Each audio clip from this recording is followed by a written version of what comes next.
Assalamualaikum warahmatullahi wabarakatuh. Waalaikumsalam warahmatullahi wabarakatuh. Hari ini kami akan mempresentasikan hasil kerja dari kelompok kami, yaitu tentang analisis paper yang bertema Teknik Data Mining for COVID-19. Dalam kelompok ini terdiri dari 2 orang. Yang pertama ada saya sendiri, De Indri Kusuma, dengan NIM G211190056, dan teman saya Yuhana Indasari dengan NIM G211190063. Masing-masing dari anggota kelompok atau orang akan membacakan kurang lebih 5 paper yang sudah kami baca. Jumlah keseluruhan total paper yang sudah kami baca adalah 10 paper. 10 paper tersebut diantaranya, saya screen dulu. Diantaranya, 1. Paper yang berjudul Utilization of Data Mining Techniques in National Food Security During the COVID-19 Pandemic in Indonesia, tahun paper 2020. Link paper sebagai berikut. Masalah penelitiannya memetakan klaster ketahanan pangan nasional Indonesia selama pandemi COVID-19. Metode penelitiannya, metode yang digunakan adalah KMIDAT, yang merupakan bagian dari clustering. Pemetaan cluster menggunakan 2 label, yaitu C1, label dengan ketahanan pangan tinggi, dan C2, label dengan ketahanan pangan rendah. Pembahasannya, proses pengujian dilakukan dengan menggunakan Davis Baldwin Index (DBI) untuk mengevaluasi clustering hasil. Pengujian dilakukan pada cluster K sama dengan 2, dengan nilai DBI sama dengan 0,847 dan dianggap memiliki Hepf skema clustering yang optimal pada peneliti. Kesimpulannya, hasil perhitungan metode KMIDAT menyimpulkan bahwa 19 provinsi berada dalam klaster C1 dan 14 provinsi berada di klaster C2. Dari hasil berikut, dari hasil tersebut dinyatakan bahwa 42% penduduk Indonesia masih memiliki ketahanan pangan yang rendah. Dibuktikan dengan pemenuhan kebutuhan pangan yang lebih tinggi dibandingkan non-pangan. Selanjutnya, nomor 2, a framework for performance analysis on machine learning algorithm using COVID-19 dataset. Paper tersebut tahun 2020, link papernya berikut. Masalah penelitiannya memberikan prediksi daftar penyakit yang sedang diderita oleh manusia menggunakan teknik yang berbeda. Metode penelitian yang digunakan adalah KNN dan algoritma SVM.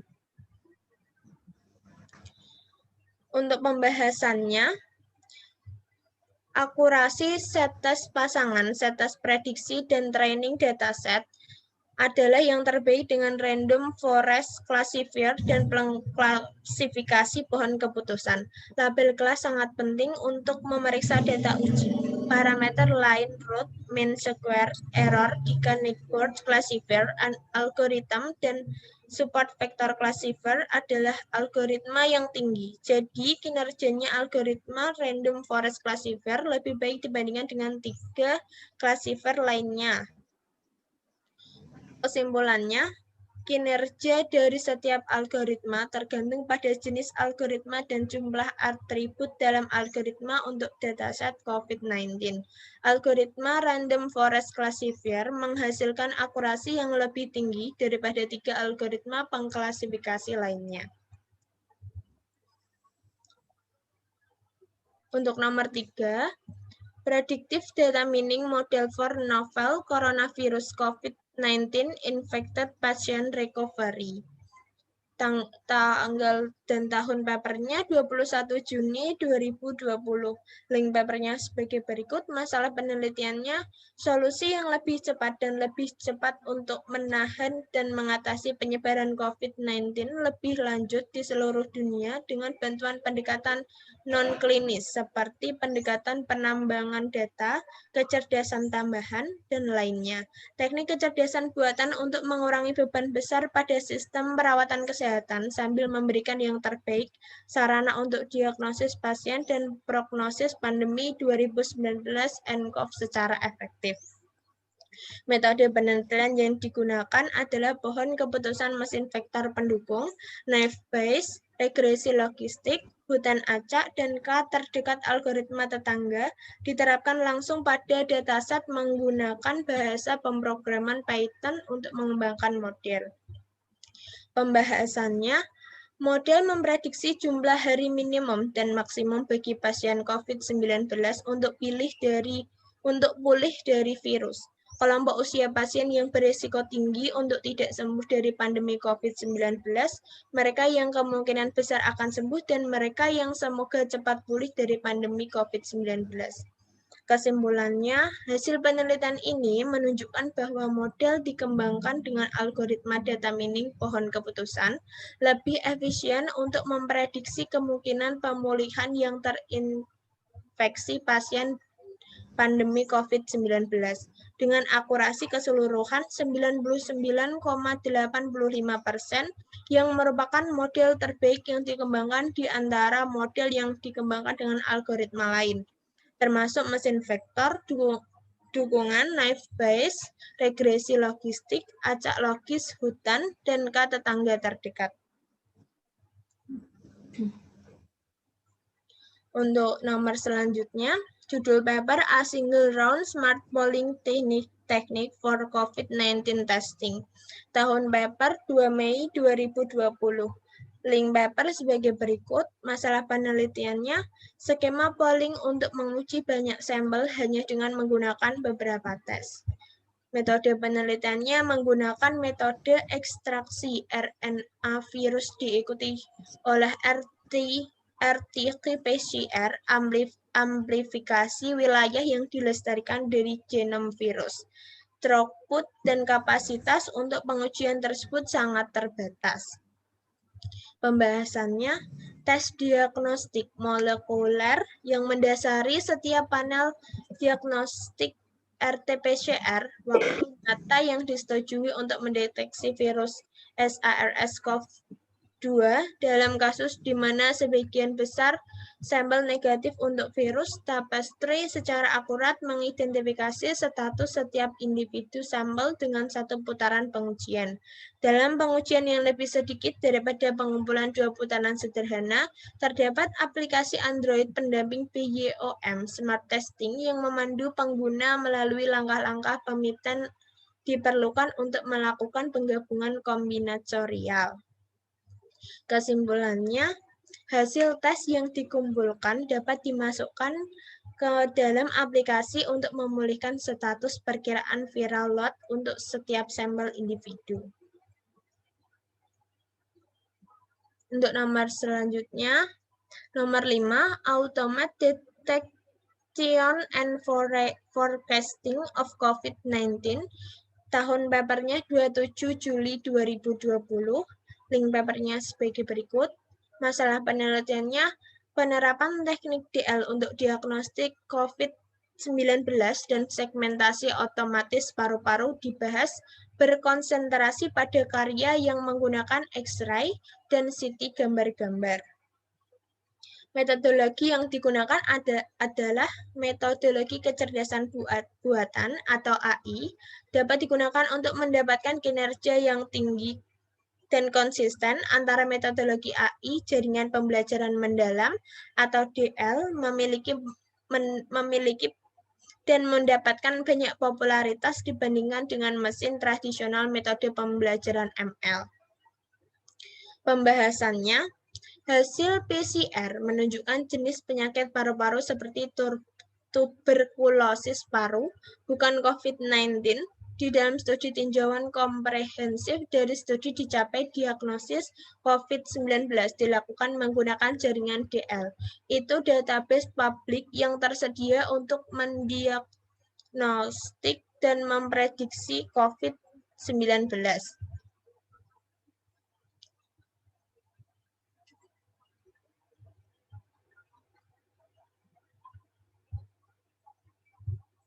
Disajikan salah satu tantangan untuk mengembangkan COVID yang kuat dan akurat 19 sistem diagnosis adalah ketersediaan publik yang luas. Basis data, kami sangat merasa bahwa dengan lebih banyak database publik, model DL yang lebih baik dapat dikembangkan oleh para peneliti untuk mendeteksi dan memprediksi COVID-19 secara akurat.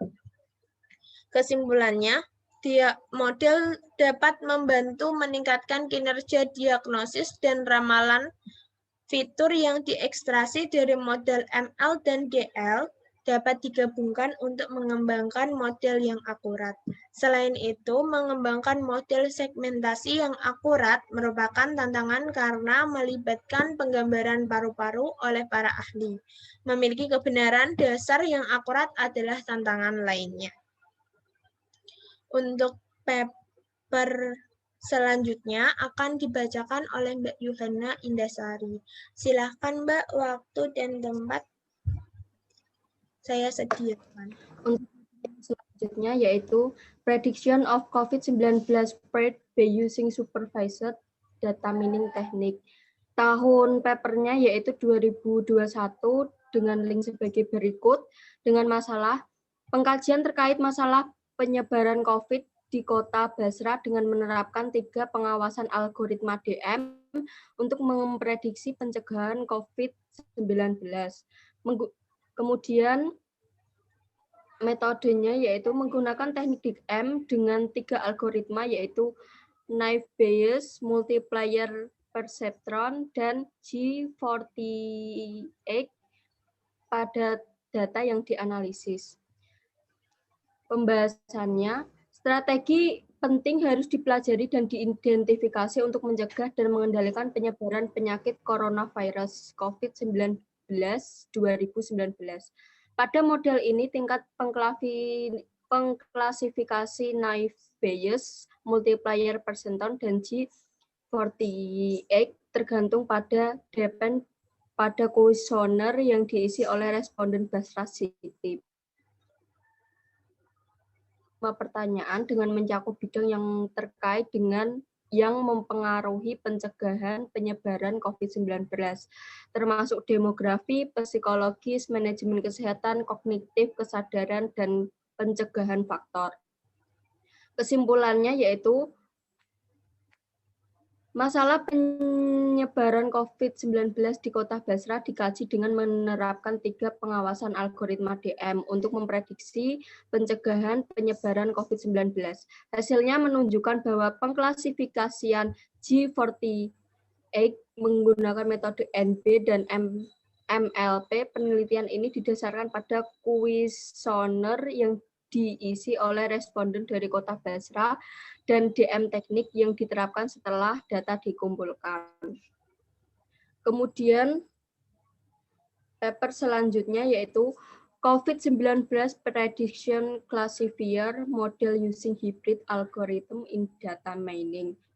Tahun paper yaitu tanggal dan tahun paper yaitu 12 November 2020 dengan link sebagai berikut dengan masalah yaitu terbatasnya penelitian yang dilakukan untuk memprediksi dan mendiagnosis coronavirus COVID-19 dengan percobaan darah pasien RT-PCR.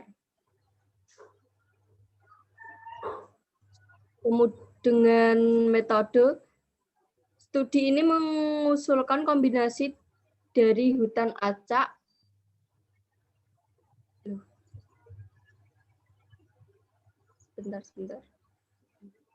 Studi ini mengusulkan kombinasi dari hutan acak dan algoritma dasar seperti Naive Bayes, Decision Tree, Carnot-Neighbor, dan SVM disusun algoritma.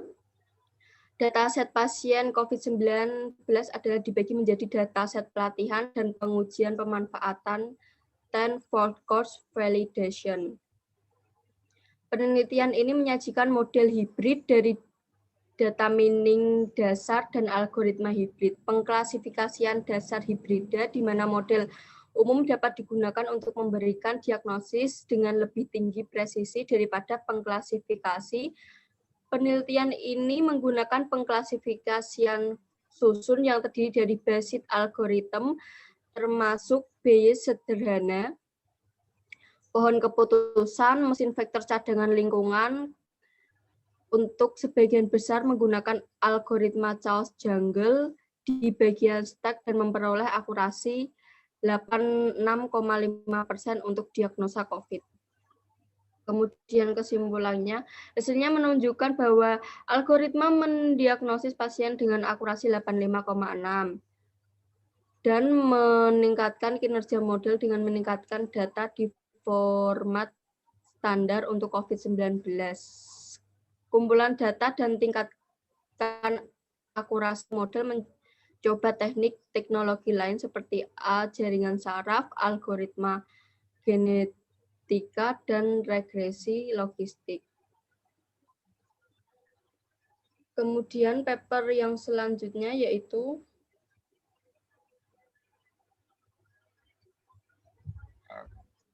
Predicting COVID-19 Incidence Using Data Mining Technique, a case study of Pakistan pada tahun 2020 dengan link sebagai berikut. Dengan masalah yaitu tujuan dari studi ini terutama berpusat pada peramalan breakout trend di Pakistan berdasarkan pola breakout di Cina. Spanyol sebagai kepadatan penduduk yang padat di negara-negara tersebut. Metode yang digunakan yaitu dataset dan model development, yaitu pendekatan berbasis regresi terutama difokuskan untuk membandingkan kinerja model RMSE dan MAE yang diusulkan. Dalam pendekatan yang diusulkan ini memiliki atau menggunakan WEKA karena menyediakan banyak koleksi pembelajaran mesin algoritma. Tujuan utama dari makalah ini adalah untuk meramalkan kemungkinan insiden masa depan khusus corona di Pakistan. Studi ini menyimpulkan bahwa kasus corona akan meningkat dengan cepat jika pemerintah tidak mengambil langkah positif untuk menerapkan tingkatan pencegahan secara ketat. Kesimpulannya, model ini menemukan bahwa tingkat infeksi akan secara bertahap meningkat, tetapi pada saat yang sama juga diamati bahwa pemulihan akan meningkat dengan cepat dibandingkan dengan tingkat kematian.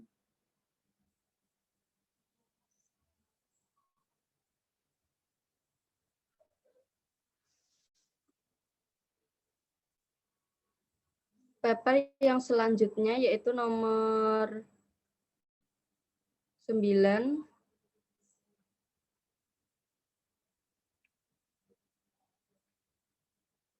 Accurate Computation COVID-19 RRT-PCR Positive Test Dataset Using Stage Classification Through Textural Big Data Mining with Machine Learning. Tahun paper yaitu 4 Januari 2021. Dengan link sebagai berikut. Dengan masalah yaitu membedakan antara tes corona positif dan negatif dengan masalah yang terbatas secara individual. Dengan demikian, tahapan untuk mengidentifikasi SARS virus COVID-2 diyakini sangat penting untuk mengenali kasus positif dan karenanya mengandalkan pandemi. Oleh karena itu, uji coba pilihan saat ini adalah berbasis RT-PCR. Metode yang digunakan yaitu data collection, kemudian machine learning COVID-19 tag classification. Dalam sistem yang diusulkan ini, pembelajaran mesin ML algoritma digunakan untuk mengklasifikasikan laporan klinis tekstual menjadi 4 kelas dengan menggunakan metode data mining tekstual, algoritma ensemble ML classifier telah melakukan ekstraksi fitur menggunakan teknik lanjutan dari istilah frekuensi dokumen terbalik TF atau IDF yang merupakan pencarian informasi yang efektif. Kemudian kesimpulannya yaitu teknik pembelajaran mesin digunakan untuk mengklasifikasikan pasien yang dinyatakan positif corona menjadi 3 kelas berbeda, yaitu ringan, mood parah, dan parah. Dari laporan klinis dataset, teknik TF, IDF digunakan untuk mengklasifikasikan tahapan dengan pencocokan kesamaan pencarian query dari fitur yang disajikan dalam laporan kasus uji. Probabilitas telah dianalisis dari fitur yang ditetapkan untuk mendeteksi stadium pasien yang terinfeksi COVID-19. Hasil percobaan menunjukkan akurasi tinggi untuk mengklasifikasikan tahapan COVID-19 dengan minimum beberapa kali dan hasil yang baik. Kemudian, paper yang terakhir yaitu Use of data mining to determine use pattern of an online evaluation platform during the COVID-19 pandemic pada tanggal 25 September 2020. Dengan link sebagai berikut. Tujuan dari paper itu adalah untuk mendapatkan pengetahuan yang signifikan tentang pola penggunaan platform online ketika kondisi sosial, ekonomi, dan perubahan situasi lingkungan. Sehingga untuk menemukan apakah pandemi COVID-19 telah mengubah pola pengguna dengan Menpas. Metode yang digunakan yaitu metode K-min yang didasarkan pada evaluasi jarak, data, dan rata-rata dari setiap variabel. Pembahasan secara khusus algoritma K-min telah digunakan untuk analisis ini yang didasarkan pada evaluasi jarak antara data dan data setiap variabel. Jadi disarankan untuk menentukan pola dan hubungan antar data. Kesimpulannya, data yang dikumpulkan dalam penelitian ini meningkatkan yang signifikan dalam lalu lintas data dan jumlah pengguna Menpas selama bulan Maret dan April 2020 karena virus corona pandemi ini. Terima kasih. Baik, terima kasih. Jadi menurut kami, sebentar.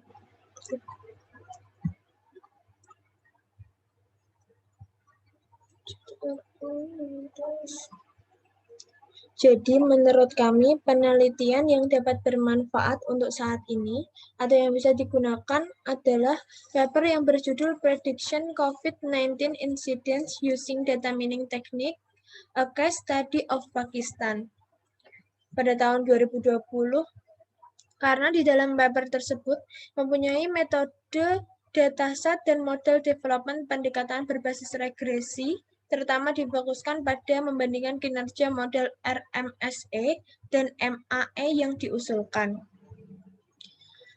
Sehingga dengan adanya model tersebut dapat ditemukan bahwa tingkat infeksi akan secara bertahap meningkat, tetapi pada saat yang sama juga diamati bahwa pemulihan akan meningkat dengan cepat dibandingkan dengan tingkat kematian. Baik, apakah ada tambahan, Mbak Yuhana? Belum ada tambahan. Tugas ini dibuat untuk memenuhi tugas akhir mata kuliah Data Mining dengan dosen pengampu Bapak Arya Hendrawan, STMkom.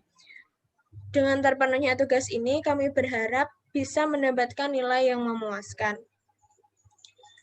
Saya kira cukup. Apabila ada kesalahan kata, saya selaku perwakilan dari kelompok memohon maaf sebesar-besarnya. Saya akhiri, wabillahi taufiq wal hidayah. Wassalamualaikum warahmatullahi wabarakatuh. Waalaikumsalam warahmatullahi wabarakatuh.